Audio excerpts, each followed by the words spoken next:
Le sujet du jour est tolérance zéro.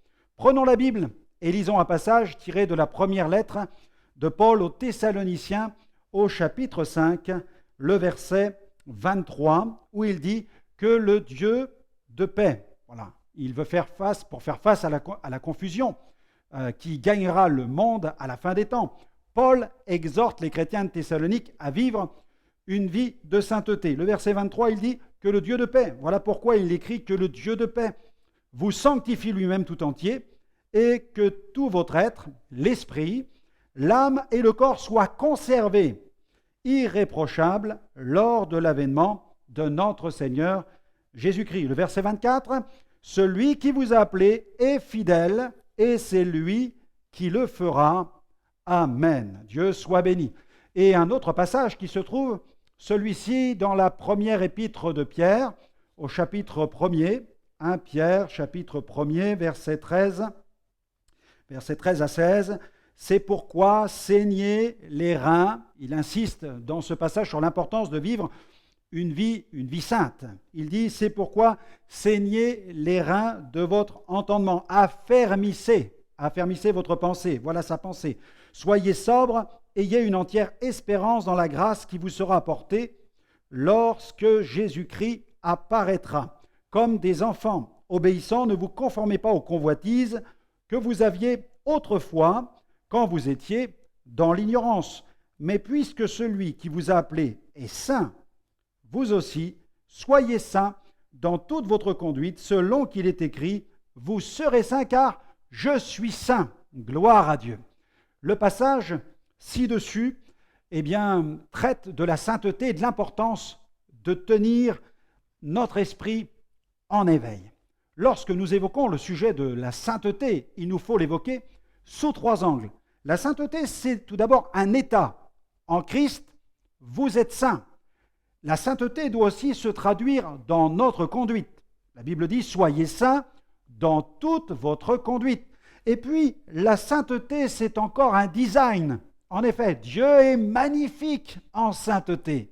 La sainteté est une vraie beauté spirituelle, une beauté intérieure. C'est pourquoi nous devons la poursuivre. Ne perdons pas de vue que nous avons été créés à l'image de Dieu, mais nous avons été transformés, rachetés, purifiés, justifiés. La Bible dit même sanctifiés, délivrés par le sang de Jésus afin que nous lui ressemblions. Grâce à cette œuvre de transformation, de régénération accomplie par la parole, le Saint-Esprit peut nous transformer à la ressemblance de Jésus et cela, il peut le faire quotidiennement. C'est pourquoi les rachetés sont capables de déclarer avec un cœur reconnaissant, comme le dit l'Apocalypse, Apocalypse chapitre 1er, versets 5 à 6, « À celui qui nous aime, qui nous a délivrés de nos péchés par son sang, à lui soit l'honneur, la gloire, la puissance et le règne. » Le chrétien est porteur d'un label de sainteté et il est appelé à l'exporter dans le monde afin que le monde puisse voir la gloire du Seigneur et connaître Dieu au travers de l'Église. Je vous invite donc à maximiser votre niveau de sainteté afin de demeurer ferme en cette fin des temps. Nous allons voir l'importance d'adopter un principe, le principe de la tolérance zéro. Comment ? Eh bien, en faisant la guerre au péché. L'évangéliste Billy Sunday avait coutume de dire « Je frapperai le péché de mon poing tant que j'aurai un poing. Je frapperai le péché avec mon pied tant que j'aurai un pied. Je frapperai le péché avec ma tête tant que j'aurai une tête. » Quelqu'un a dit « Soit tu menaces le péché, soit c'est lui qui te menace. » L'apôtre Jean, lui, a déclaré dans la première de l'épître de Jean, chapitre 5, verset 18, il dit « Nous savons que quiconque est né de Dieu ne pêche pas, mais celui qui est engendré de Dieu le garde, et le malin ne le touche pas. Celui qui est engendré de Dieu, Dieu le garde, et le malin donc ne le touche pas. » Vous êtes le meilleur gardien de vous-même, vous êtes ce gardien. Vous dites peut-être « Seigneur, garde-moi !» Mais le Seigneur nous a créés libres. Et il est aussi de la responsabilité de chaque enfant de Dieu de veiller sur lui-même. Nous devons veiller à conserver notre relation intime avec Dieu afin de ne pas tomber dans le péché. Récemment, un prédicateur de la pensée positive expliquait qu'il ne parle plus du péché comme étant une offense faite à Dieu. Non, à ses yeux, le péché est simplement une offense faite à soi-même. Il dit que le péché est un acte qui nous vole l'estime de soi, qui nous fait perdre notre dignité. Il refuse de confesser que nous sommes pécheurs, et lorsqu'il parle de repentance, il dit « Je prêche la repentance si positivement que les gens ne peuvent la reconnaître. » Quand il parle de l'enfer, il dit « L'enfer, c'est la perte de notre fierté. » Quelle erreur de sa part, car le péché est bel et bien une puissance de mort. C'est une puissance de destruction. Le péché est notre pire ennemi. C'est lui qui nous sépare de Dieu et nous conduit à la ruine, à l'enfer et au châtiment éternel. Or, pour aller au ciel, il n'y a qu'un seul chemin, et ce chemin passe par la croix. Cette croix sur laquelle Jésus a versé son sang pour nos péchés, pour que nous échappions à l'enfer éternel. L'Éternel mit Caïn en garde contre la menace du péché. Il lui a dit « Le péché se couche à ta porte, il se couche à la porte, et ses désirs se portent vers toi, mais toi domines sur lui. » Caïn ne veilla pas sur lui-même, et nous savons quelles furent les conséquences du péché dans sa vie. L'apôtre Jean, quant à lui, indique très clairement quel est le chemin qu'il faut emprunter pour triompher du péché. Et ce chemin est celui de la repentance. Dans la première épître de Jean, chapitre 2, verset 1er, l'apôtre écrit ceci: « Mes petits enfants, je vous écris ceci afin que vous ne péchiez pas.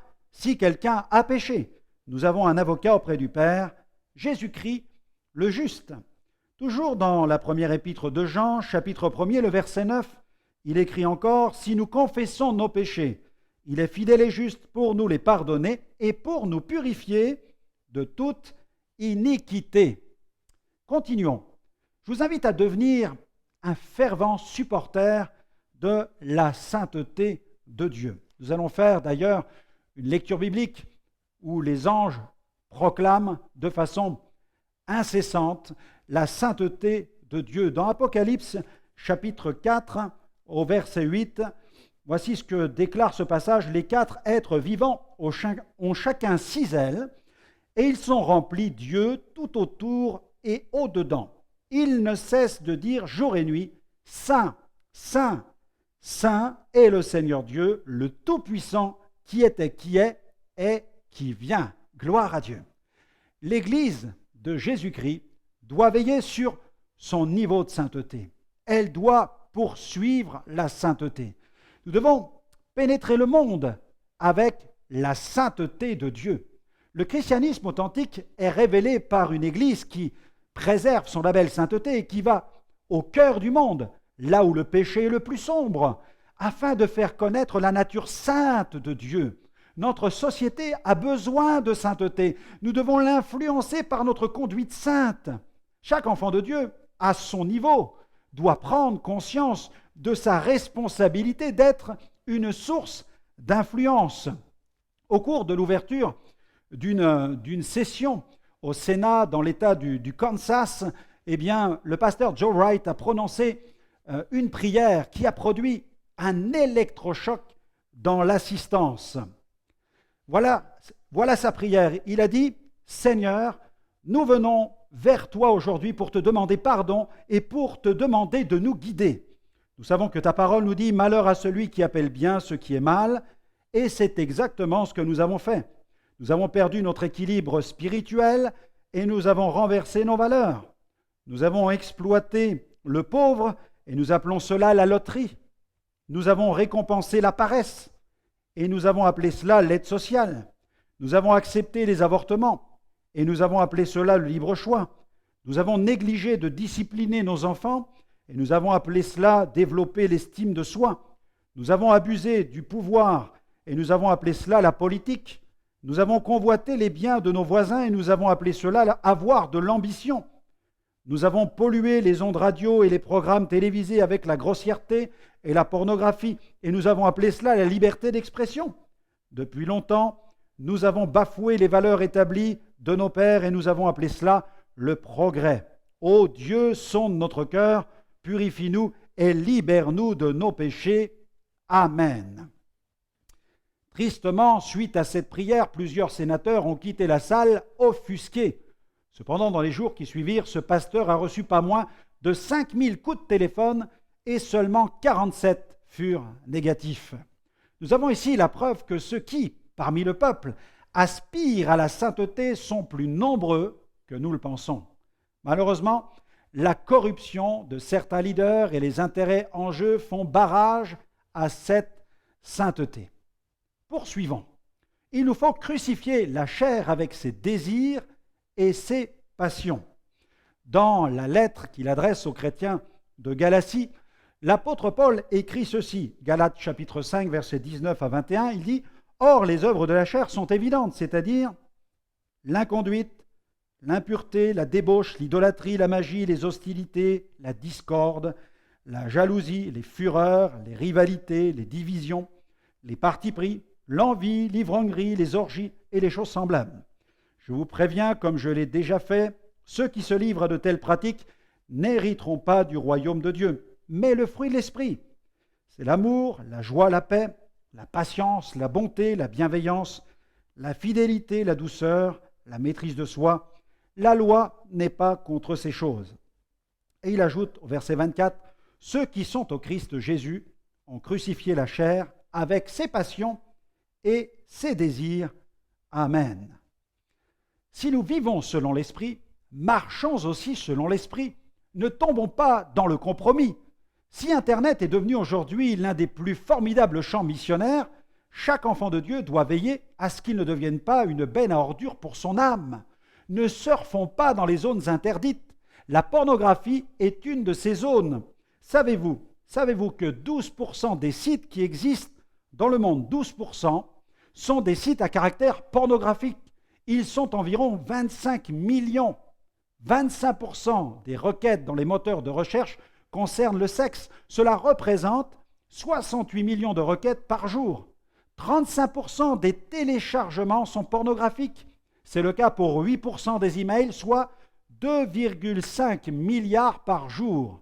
Chaque seconde, 28 258 internautes sont en train de se rincer l'œil sur Internet.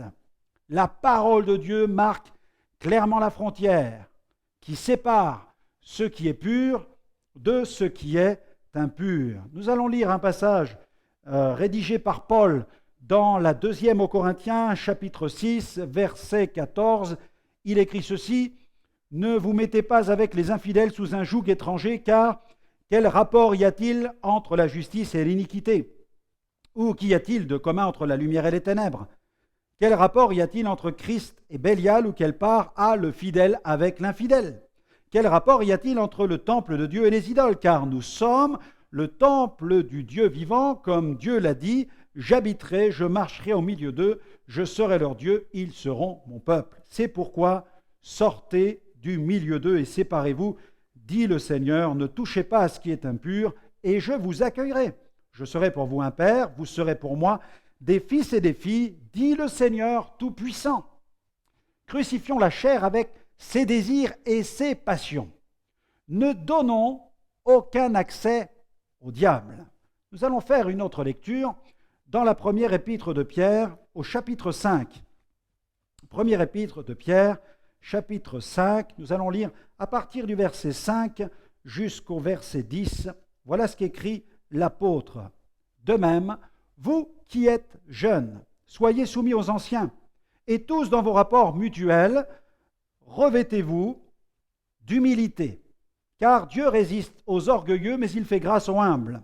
Humiliez-vous donc sous la puissante main de Dieu, afin qu'il vous élève au temps convenable, et déchargez-vous sur lui de tous vos soucis, car lui-même prend soin de vous. Soyez sobres, veillez, votre adversaire le diable rôde comme un lion rugissant, cherchant qui il dévorera. Résistez-lui avec une foi ferme, sachant que les mêmes souffrances sont imposées à vos frères dans le monde. Amen. Amen. Le Dieu de toute grâce, qui vous a appelé, il continue, qui vous a appelé en Jésus-Christ à sa gloire éternelle, après que vous aurez souffert un peu de temps, vous perfectionnera lui-même, vous affermira, vous fortifiera, vous rendra inébranlable. Fermez la porte à l'ennemi de votre âme, résistez-lui. Le seul moyen de lui résister consiste à nous soumettre à Dieu, à nous soumettre à sa parole. C'est la meilleure façon de crucifier notre chair. La vie chrétienne nécessite certains brisements, des brisements salutaires. C'est ainsi que nous libérons la vie de l'esprit, par la brèche de nos brisements.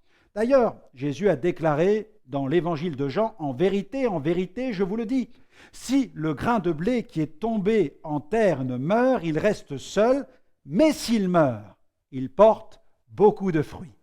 Mais sans brisement, sans la croix dans notre vie, Dieu ne peut libérer sa puissante onction. Fermons la porte au diable. Consacrez votre vie à Dieu. La justification me déclare saint et la sanctification me rend saint. Dans l'Ancien Testament, la sanctification comporte une autre dimension. Elle signifie aussi être mis à part pour faire quelque chose pour Dieu. Les serviteurs, les ouvriers du temple, comme les outils, étaient tous lavés avec de l'eau, oints avec de l'huile, aspergés avec du sang. Sous la nouvelle alliance, nous sommes lavés avec de l'eau, l'eau de la parole, oints avec l'onction, l'onction du Saint-Esprit, et purifiés avec du sang, le sang de Jésus. Aussi, l'un des meilleurs moyens de vivre une vie sainte consiste à consacrer sa vie à Dieu, à faire en sorte de lui plaire, à chercher à le servir dans les petites comme dans les grandes choses. Pouvez-vous imaginer qu'avant même votre conversion, Dieu avait déjà préparé des œuvres pour vous? Paul l'affirme d'ailleurs dans sa parole, dans cette parole qu'il adresse par le biais d'un courrier envoyé aux chrétiens d'Éphèse, Éphésiens chapitre 2, versets 8 à 10, il dit « C'est par la grâce en effet que vous êtes sauvés par le moyen de la foi, et cela ne vient pas de vous, c'est le don de Dieu. Ce n'est point par les œuvres afin que personne ne se glorifie, car nous sommes son ouvrage, nous avons été créés en Jésus-Christ, et regardez ce que déclare le texte, pour des œuvres bonnes que Dieu a préparées d'avance, afin que nous les pratiquions. Et pour accomplir ces œuvres, je vous invite à suivre 2 principes bibliques qui ont dirigé ma vie chrétienne depuis le premier jour de ma conversion. Sois fidèle dans les petites choses. Dans Matthieu 25, 21, Jésus dit « Tu as été fidèle en peu de choses, je te confierai beaucoup. » Et ensuite, tout ce que ta main trouve à faire, fais-le. Dans Ecclésiaste, chapitre 9, verset 10, « Tout ce que ta main trouve à faire avec ta force, fais-le, car il n'y a ni œuvre, ni pensée, ni science, ni sagesse dans le séjour des morts où tu vas. » Que notre vie chrétienne ne soit ni oisive, ni stérile, mais qu'elle soit porteuse de fruits, d'un fruit qui demeure éternellement. Alors, le moment est venu de faire le point. Ai-je réglé ce point fondamental de la sanctification dans ma vie chrétienne? Si tel n'est pas le cas, je dois me ressaisir immédiatement et ajouter cet élément vital à mon kit de survie des derniers temps. Car je dois savoir que sans la sanctification, la Bible dit, nul ne verra le Seigneur. Hébreux chapitre 12, verset 14, recherchez la paix avec tous et la sanctification sans laquelle nul ne verra le Seigneur. Personne ne verra le Seigneur.